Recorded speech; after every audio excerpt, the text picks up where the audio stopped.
తూర్పుగోదావరి జిల్లా అనపర్తిలో రాజకీయం వేడి రాజుకుంటుంది. మున్సిపల్ మంత్రి నారాయణ పర్యటన వివాదానికి దారితీసింది. ప్రోటోకాల్ పాటించలేదని బీజేపీ ఎమ్మెల్యే కారాలు మిరియాలు నూరుతున్నారు. స్థానికంగా వ్యతిరేకత వస్తుందని ఎమ్మెల్యే ఆడుతున్న నాటకము అంటూ వైసీపీ నేతలు కౌంటర్ ఇస్తున్నారు. తూర్పుగోదావరి జిల్లా అనపర్తి నియోజకవర్గంలో ప్రోటోకాల్ వార్ ముదురుతోంది. చెత్త నుంచి విద్యుత్తును తయారు చేసే ప్లాంట్ ఏర్పాటు కోసం మున్సిపల్ మంత్రి నారాయణ నియోజకవర్గంలో పర్యటించడం బీజేపీ ఎమ్మెల్యే నల్లమిల్లి రామకృష్ణారెడ్డి ఆగ్రహానికి కారణమైంది. తనను పిలవకుండా ప్లాంట్ ప్రతిపాదిత ప్రాంతాన్ని మంత్రి పరిశీలించడం, కీలక ఆదేశాలు ఇవ్వడంపై భగ్గుమంటున్నారు.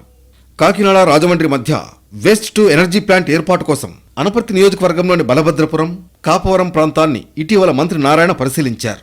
సుమారు 20 మున్సిపాలిటీల పరిధిలో సేకరించిన చెత్తను ఈ ప్లాంట్కు తరలించి విద్యుత్ తయారు చేసేలా ప్రణాళికలు రూపొందించాలని మంత్రి నారాయణ అధికారుల్ని ఆదేశించారు.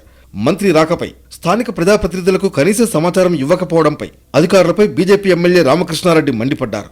ఈ ప్లాంట్ కోసం 20 మున్సిపాలిటీల చెత్తను తరలించేందుకు ప్రతిపాదనలు చేయడం పచ్చని ప్రాంతాలకు ప్రమాదకరమని స్థానికులు ఆందోళన వ్యక్తం చేస్తున్నారు. ఎట్టి పరిస్థితుల్లో తమ నియోజకవర్గంలో ప్లాంట్ ఏర్పాటుకు అంగీకరించేది లేదని ఎమ్మెల్యే బహిరంగంగానే ప్రకటన చేశారు.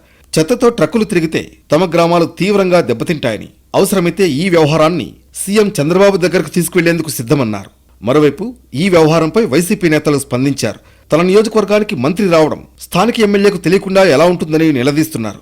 కేవలం ప్రజల్ని మోసం చేయడానికే కూటమి నేతలు కుమ్మక్కు రాజకీయాలు చేస్తున్నారని ఆరోపిస్తున్నారు. అనపర్తి నియోజకవర్గ పరిధిలో వేస్ట్ టు ఎనర్జీ ప్లాంట్ను ఏర్పాటు చేయనివ్వమని, అవసరమైతే ప్రజల తరఫున పోరాటానికి సిద్ధమంటున్నారు. వేస్ట్ టు ఎనర్జీ ప్లాంట్ ఏర్పాటులో బీజేపీ ఎమ్మెల్యే రామకృష్ణారెడ్డి వాదనను కూటమి ప్రభుత్వం పరిగణనలోకి తీసుకుంటుందా, లేక మిత్రధర్మాన్ని మరిచిపోతున్నారని చురకలు అంటిస్తుందో చూడాలి.